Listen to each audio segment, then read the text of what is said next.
Ashamaa akkam jirtu kun Grade 10 History Unity lammaffaa paartii xumuraati jechuudha. Paartii kana keessatti kan ilaallu immoo Italian Colonial Expansion in the Horn of Africa kan jedhu ta'a jechuudha. Kana jechuunis babal'ina warri Xaaliyaanii yookiin biyyi Xaaliyaanii gaanfa Afrikaa keessatti taasisaa turte yookiin taasisuudhaaf yaalte maal fakkaata kan jedhu wajjin ilaalla jechuudha. Kanaaf warroonni chaanaalichaaf haaraa taatan subscribe gochuudhaan eegalaa isin jecha kallattiimaan gara bonosichaatti haa dabaru.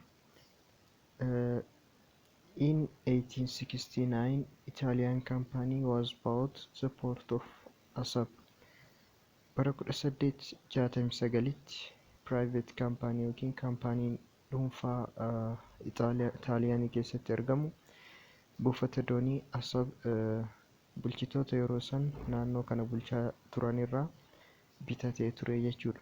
Haa ta'u malee kaampaanii kana buufata doonii kana kan bitate kaampaanii dhuunfaa haa ta'u malee boodarra gara mootummaatti tiraanisfer yookiin akka taruu gara mootummaatti dabarsame jechuudha. Kanaafuu Xaaliyaaniin buufata doonii kana to'achuu dandeetteerti jechuudha. On 5th February 1885, Italian government was to control the port of Matsawwa. Ammas akkasuma 1885tti mootummaan Xaaliyaanii buufata doonii Matsawwaa jedhamu kan Eritiriyaa keessatti argamu to'atanii jechuudha.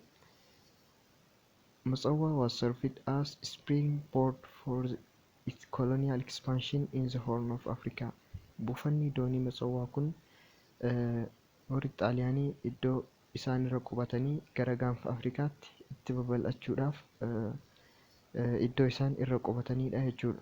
Akkasuma Asabis, buufanni doonii Asabis it was the first foothold in the Horn of Africa for the expansion of Italian colonialism. Kolonii Xaaliyaaniin gaggeessitu keessatti iddoon isii yeroo jalqabaatiif qubatte immoo buufata doonii Asabiidha jechuudha. Isaan lameen iyyuu kan argaman Eritiriyaa keessa ta'uun immoo beekuun nurraa eegama jechuudha. Itti aansinee immoo kan laallu Italo-Shawaan relation kan jedhu ta'a jechuudha. Walitti dhufeenya Xaaliyaanii fi Shawaa gidduu jiru maal fakkaata kan jedhu ilaalla jechuudha. Xaaliyaanii fi Shawaas yeroo san bulchaa kan ture Minilik kan gidduu walitti dhufeenya baay'ee gaarii yookiin michummaa gaariitu isaan gidduu ture jechuudha. Inni kunis kan eegale bara 1875tti. The first Italian that arrived in Ethiopia called Italian Geographical Society.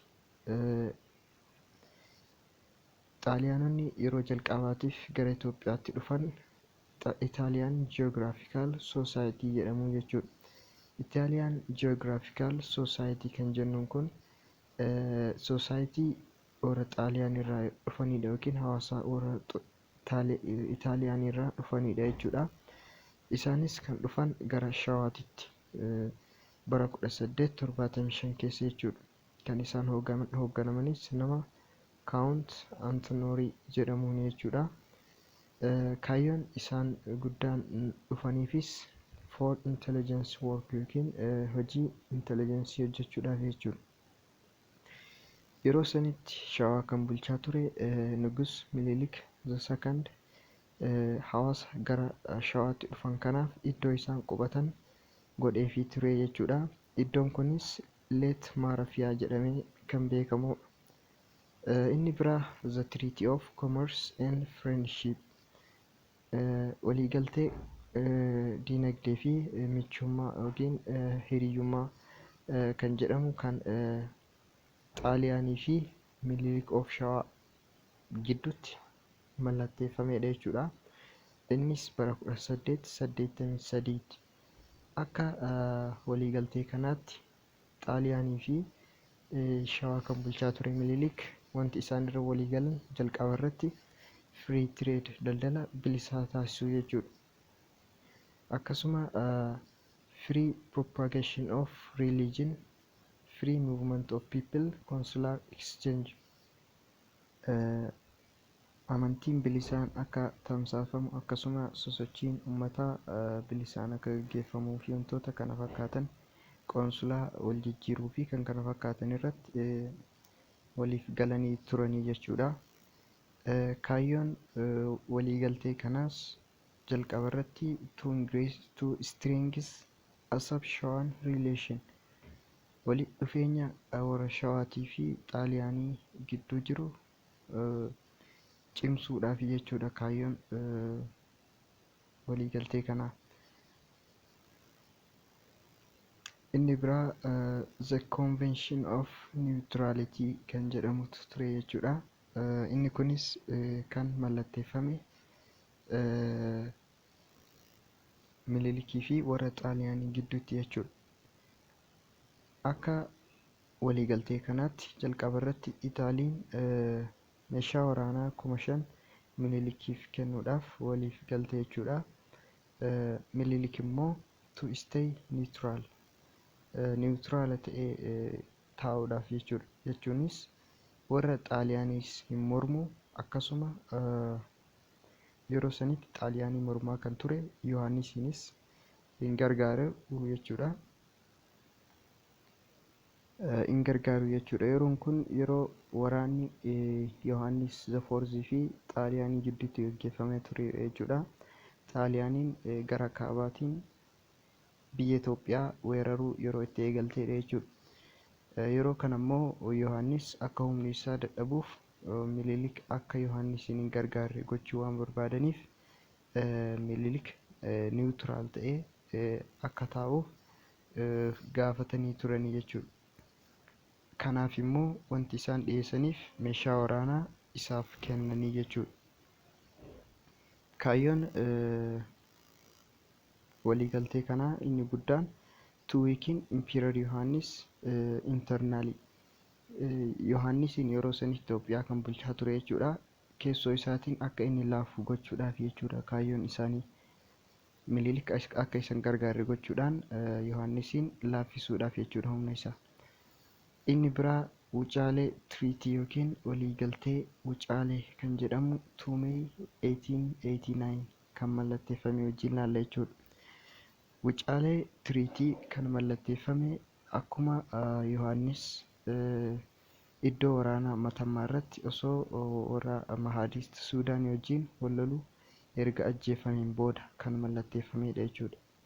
Wucaalee tiriitii kan jennuun kun innis bara 1889 akkuma dura jenne. After his coronation, erga Minilik muudamee Imperial Itoophiyaa yookiin nugusa Itoophiyaa ta'een booda jechuudha. Waliigalteen kun kan mallatteeffame. Waliigaltee kana irratti both Minilik and Pietro Antonelli in North Wallo, Minilikii fi warra Xaaliyaanii irraa immoo Pietro Antonelli nama jedhamutu waliigaltee kana mallatteesse jechuudha. Wanti isaan irratti waliigalan qabxiilee hedduudha jechuudha. Isaan keessaa immoo kan isaan booda irratti yeroo wal dhabantu jira. Isaan wajjin laalla jechuudha. Why Minilik want to sign wucaalee treaty with Italia? Minilik maaliif waliigaltee kana mallatteessuu barbaade kan jedhu yoo laallu, Minilik was difficult to dislodge or remove the Italian by force. Yeroo kanatti Minilik Xaaliyaaniin kaaba Itoophiyaa weerartee turte. Humna fayyadamee warra Xaaliyaanii kana Itoophiyaa keessaa baasuu hin danda'u. Kanaafuu karaa nagaatiin waliigaltee waliin mallatteessuu qaba jechuudha. Inni biraa immoo sababni inni wucaalee tiriitii kana mallatteessuu barbaadeef Minilik was feared that any disagreement may lead to Italian subversive activity. Waliigalteen yoo uumame warri Xaaliyaanii kanaan waliin bu'iinsi ni uumama jedhee waan yaadeef jechuudha. Kanaaf wucaalee tiriitii irratti wanti irratti waliigalame artikilii yookiin keeyyata hanga 20 ni ta'a jechuudha. It was written both in Amharic and Itali. Wucaalee tiriitii kanarratti wantoonni irratti waliigalaman keeyyan 20 kunniin kan barreeffame afaan lamaan, afaan Amaariffaatii fi afaan warra Xaaliyaaniitiin. The aiming article were Article 3 and Article 17. Artikiliin yookiin keeyyan isaan irratti walii hin galin artikiloota lama jechuudha. Artikilii sadaffaatii fi artikilii 17ffaati. Artikiliin sadaffaa wanti inni haasa'u waa'ee daangaa Itoophiyaati. And Italian colony of Eritrea. Kolonii yeroo kanatti Xaaliyaaniin Eertiraa qabattee turte, waa'ee kanaatii wal qabate jechuudha keeyyanni sadaffaan. Additional convention, waliigalteen dabalataa immoo it was signed between Italian government and Ras Mokonnin who went to Rome for the ratification of Wuchale Treaty. Artikilii sadaffaatiin wal qabatee waliigalteen akka dabalataatti mallattaa'e Ras Mokonnin gara Room yookiin magaalaa guddittii Xaaliyaaniitti deemuudhaan kan mallattaa'edha jechuudha. Akka waliigaltee kanaatti immoo Xaaliyaaniin hanga Marab River kan jedhamutti kontirool gochuu isii yookiin kolonii isii jala galchuu isiiti jechuudha kan mallatteeffame. Artikiliin inni biraa artikilii 17ffaati. Artikiliin kun yookiin keeyyanni kun waa'ee gahee Xaaliyaaniin walitti dhufeenya Itoophiyaan biyya alaa wajjin taasistuun wal qabata jechuudha. It wrote both in Amharic and Italic. Amaariffaa fi afaan Xaaliyaaniitiin barreeffame jechuudha. Haa ta'u malee there was difference between Amharic and Italic version. Wanti afaan Amaariffaatiin barreeffamee fi wanti afaan Xaaliyaaniitiin barreeffame garaagarummaa qaba. Amaariffaan kan barreeffame maal jedhaa? Ethiopia can use office of Italy in its foreign relation with the rest of European countries. Itoophiyaan yommuu walitti dhufeenya biyya alaa yookiin biyya Awurooppaa wajjin taasistu Xaaliyaanii fayyadamuu ni dandeetti yookiin karaa Xaaliyaaniitiin Itoophiyaan biyyoota Awurooppaa wajjin walitti dhufeenya gochuu ni dandeetti jedha jechuudha. Afaan Amaariffaatiin kan barreeffamedha kun. Afaan Xaaliyaaniitiin kan barreeffame immoo Ethiopia should use all its foreign relations through the agency of Italy. Itoophiyaan walitti dhufeenya biyya alaa taasisuu kan dandeettu karaa Xaaliyaaniitiin qofaadha jechuudha. Kanaaf inni kun garaagarummaa qaba jechuudha. Asirratti wanni hubachuu qabnu the Italian version reduced Ethiopia to status of Italian protectorate or semi-colony. Karaa biraatiin akka kolonii jala galfattetti ilaaluun ni danda'ama jechuudha. Artikilii kanarra dhaabachuudhaan. Maaliifii Itoophiyaan walitti dhufeenya biyya alaa gaggeessuu kan dandeettu karaa Xaaliyaaniitiin qofa kan jedhu waan mallatteessiteef jechuudha. Except Russia and France, all European powers was recognized Italian protectorate over Ethiopia. Xaaliyaaniin artikilii kana yookiin keeyyata kana fayyadamuudhaan warra Awurooppaa hundaaniyyuu Itoophiyaan kolonii isii ta'uu akka isii beekan beeksifattee turte jechuudha. Haa ta'u malee Raashiyaa fi Firaans hin fudhanne jechuudha wanta kana. Biyyoonni Awurooppaa kuuwwan immoo Itoophiyaan kolonii Xaaliyaanii jala galtee jirti kan jedhu fudhatanii turan jechuudha keeyyata kanarratti hundaa'uudhaan.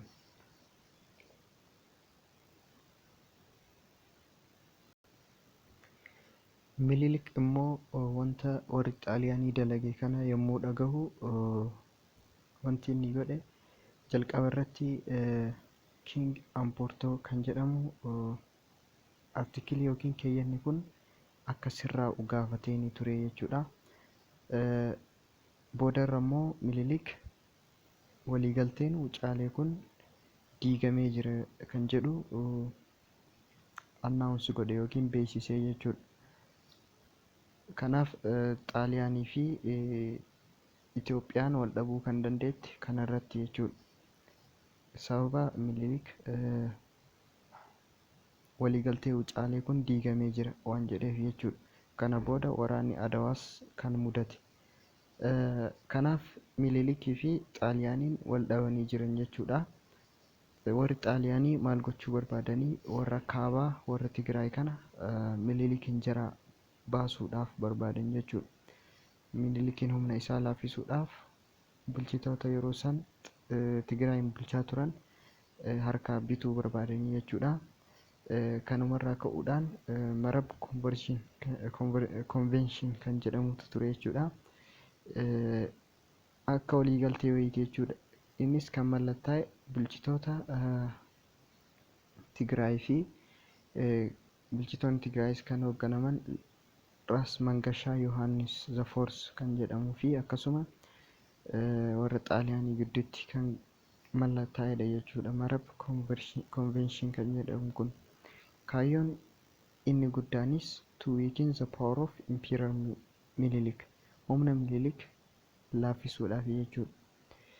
But the Italian subversive activity was failed and Ras Mangasha was renewed his loyalty for Minilik. Haa ta'u malee warri Xaaliyaanii kun milkaa'uu hin dandeenye jechuudha. Warri Tigraay kun walitti dhufeenya yookiin amantummaa isaanii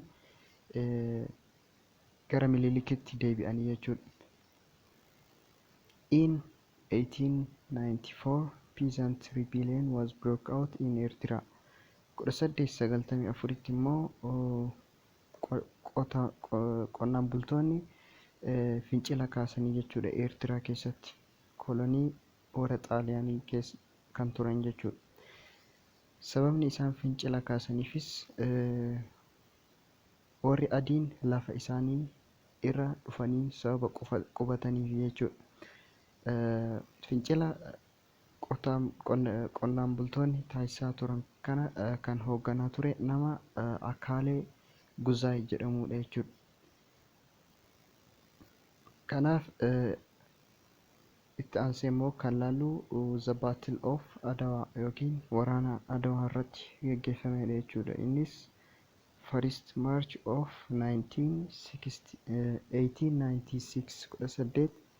1896tti waraana Adawaa irratti gaggeeffame haa laallu. Jalqaba irratti sababni inni guddaan waraanni Adawaa akka mudatu taasise the Italian colonial ambition over Ethiopia. Warri Xaaliyaanii Itoophiyaa kolonii isii jala galchuu waan barbaadaniif jechuudha. What was the immediate cause for the battle of Adawaa? Waraanni Adawaa kun dafee akka mudatu kan taasise immoo Wucaalee Tiriitii kan reefu laalle sana jechuudha. Keeyyata 17ffaa irratti waliigaluu sababa hin dandeenyeef Minilik Wucaalee Tiriitiin akka diigame beeksisee ture jechuudha. Kana booda immoo warri Xaaliyaanii humna fayyadamuudhaan gara Itoophiyaatti duuluudhaaf murteessanii jechuudha. Osoo waraanni Adawaa irratti hin gaggeeffamin dura immoo waraana adda addaa muraasatu gaggeeffamaa ture jechuudha. Inni jalqabaa the battle of Ambalaagee kan jedhamu jechuudha. Desembarii 7 1895tti kan gaggeeffame osoo waraanni Adawaa hin gaggeeffamin waggaa tokko dura jechuudha. Minilik advancing troops crushed an Italian army. Waraanni Minilik waraana Xaaliyaanii ni mo'ate jechuudha iddoo kanarratti. Inni biraa immoo sababa asirratti injifataminiif waraanni Xaaliyaanii gara duubaatti deebi'ee jechuudha. The siege of Maqalee. Waraanni iddoo waraanaa Ambaalgee irratti mo'atame kun gara Maqaleetti of duuba deebi'ee jechuudha. Sana booda immoo warri Itoophiyaa Maqalee ni marsanii jechuudha. The survivor Italian troops from the battle of Ambalaagee were treated and fortified at Maqalee. Waraanni iddoo waraana Ambaalgee irratti mo'ataman kun gara Maqaleetti of duuba deebi'anii jechuudha. Iddoo kanatti immoo waraana Itoophiyaatiin marfaman. With the proposal of Empress Taayituu, the Ethiopian troops was closed water and other supply for 2 weeks and the Italian troops were surrendered. Empress Taayituu ilmi Minilik kan taate jechuudha. Mala isiitiin jechuudha. Waraanni Xaaliyaanii kun marfamee torbee lamaaf wantoota akka bishaaniitii fi wanta adda addaa akka hin arganne dhoorkaman jechuudha. Sababa kanaaf waraanni kun Itoophiyaatti harka isaanii kennatanii jechuudha. On 1st March 1896 war was started as the morning time. 896tti waraanni Adwaa irratti gaggeeffame yeroo ganamaa ni eegalee jechuudha. The Italian force was crushed within a day. Waraanni Xaaliyaanii guyyaa tokko keessatti mo'atamuu danda'anii jiran jechuudha. Akka isaan mo'ataman wantoonni taasisaa turan yookiin faaktoriin akka waraanni Xaaliyaanii mo'atamu taasisan maal fa'a kan jedhu yoo ilaallu, jalqaba irratti high degree of unity and courage from the Ethiopian side. Tokkummaan cimaa fi kaka'umsi warri Itoophiyaa taasisaa turan cimaa waan ta'eef jechuudha. Akkasuma lack of coordination among the Italian commanders. Walitti dhufeenyi commanderoota Xaaliyaanii baay'ee laafaa ture jechuudha. Akkasuma Italian got false information and misleading map from the local spy or secret agent called Bashi Alom. Information sobaa qabatanii jechuudha kan duulaa turanii yookiin maappii dogongorsiisaa ta'e qabatanii waan turaniif maappiin kunis kan isaanitti kenname Baashaa Aloom nama jedhamuun jechuudha. Kanaaf kanaan dogoggorsiifamanii waan turaniif waraanni isaanii salphamatti mo'atamuu danda'ee jira jechuudha. Gahee warri dubartootaa waraana Adwaa irratti gaggeeffamaa ture hoo maal fakkaata kan jedhu yoo ilaallu, warri dubartootaa waraana Adwaa irratti wantoonni isaan dalagaa turan providing water in the armies to the fighters. Bishaanii fi bishaan waraanaaf qopheessaa turan jechuudha. Akkasuma waraannis akka gara Adwaa deemuuf ergaa turanii jechuudha. Inni biraa immoo carried the wounded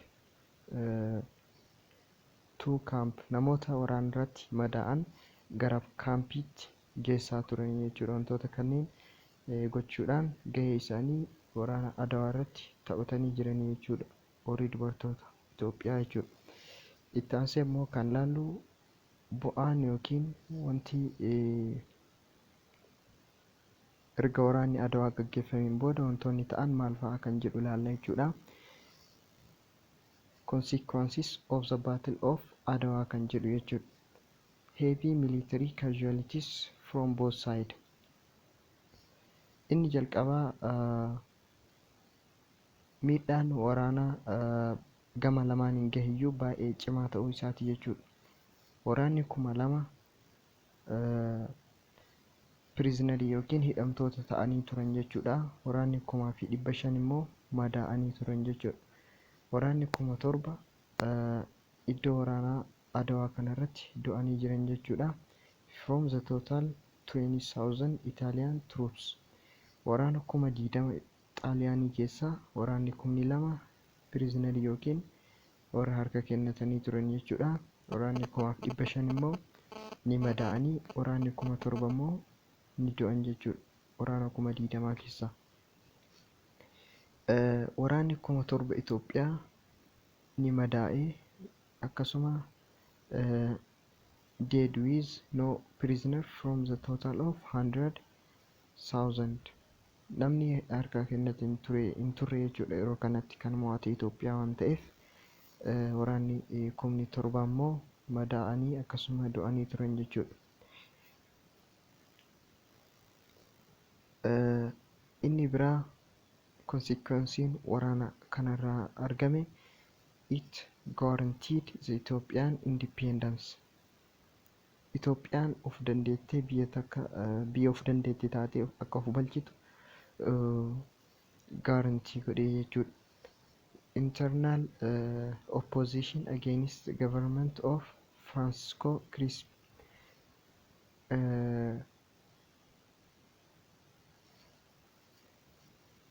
sababa xaaliyaaniin warra Afrikaatiin mo'atamteef baay'ee mufatanii waan turaniif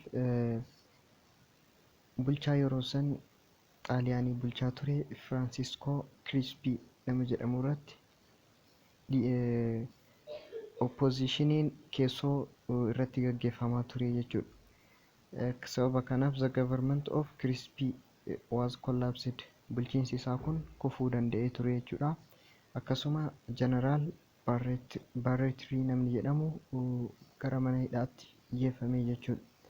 Kana booda immoo Addis Ababa Treaty kan jedhamu ture jechuudha. Waliigaltee waraana Adawaa booda gaggeeffame Addis Ababa Treaty yookiin waliigaltee Addis Ababa kan jedhamu jechuudha. Oktoobara 1896 jechuudha. After the Battle of Adwa, Italy was forced to sign Treaty of Addis Ababa. Waraanni Adwaa erga gaggeeffameen booda Itaaliin dirqamtee waliigaltee kana akka mallatteessiteerti jechuudha. Minilikiin wajjin waliigaltee mallatteeffamedha jechuudha. Akka waliigaltee kanaatti jalqaba irratti Itaaliin recognized the absolute independence of Ethiopia. Itoophiyaan biyya of dandeetti akka taatu recognize gooteerti jechuudha. Italy was agreed the abrogation of Wucalee Treaty. Akkasuma waldhabbii waliigaltee Wucaalee irratti gaggeeffamee ture jechuudha. Kan afaan lamaan barreeffamee ture sana jechuudha. Itoophiyaan diigdee turte jechuudha. Waliigalteen sun diigamuu isaas mirkaneessitee turte jechuudha. Inni biraa immoo both agreed to obscure the boundary along Marab, Baalessaa and Muna. Daangaan isaan jidduu jirus hanga naannoo kanaatti ta'uu isaanis waliif galanii turan jechuudha. Inni biraa the victory of Adwa becomes the symbol of black dignity and self-rule. Consequensiin inni afuraffaan immoo injifannoon Adwaa irratti argame kun mallattoo warra gurraachotaatiif ta'e jechuudha. Warri gurraachotaa akka warra adii mo'achuu danda'u iddoo itti mirkanaa'edha jechuudha. It inspired black solidarity and nationalism. Warra gurraachota biraas inspired godhe yookiin kaka'umsa itti uume jechuudha. Kanumarraa ka'uun South Africa keessatti it inspired the emergence of religious separatist movement. Sosochiin religious separatist jedhamu akka uumamu taasisee ture jechuudha. Sosochiin kun maal jedhama? Ethiopianism jedhama jechuudha. The churches formed for anti-colonial struggle. Churchoonni warra kolonii kana qabsoo mormu uumanii turanii jechuudha. Inni biraa Echo of Adwa inspired the early Pan-African movement. Sosochii warri Afrikaa Pan-Afrikaa jedhamu taasisanis akka uumamu yookiin kaka'umsa itti uume ture jechuudha. Isaan kun hundiyyuu sababa Itoophiyaan iddoo Adwaa irratti injifannoo argatteef jechuudha.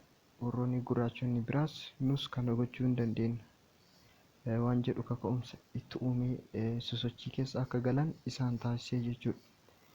Consequences inni shanaffaan immoo Ethiopia becomes a landlocked country. Itoophiyaan lafaan qofa akka marfamtu taate jechuudha. Dur Eertiraan Itoophiyaa jala turte. Eertiraan immoo harka Itoophiyaatti hin deebine jechuudha. Minilikis ittiin duulle jechuudha gara Eertiraatti. Humni isaa yeroo sanitti cimaa waan hin turreef. Kanaaf Itoophiyaan buufata doonii hin qabdu jechuudha. Qara Eertiraa keessaa qabdii turte. Eertiraan harka Xaaliyaanitti sababa hafteef immoo Itoophiyaan buufata doonii malee lafa qofaan marfamuudhaan akka amma jirtu kanatti hafte jechuudha. Akkasuma Ethiopia lost its North Marab River territories what is now Eritrea. Naannoo amma Eritrea jedhamtu kana dhabuu dandeetteerti jechuudha. Kanaaf guyyaadhaa kan wajjin ilaalle kana fakkaata. Hanga xumuraatti waan daawwattaniif immoo baay'ee galatoomaa isin jecha nagaan tura.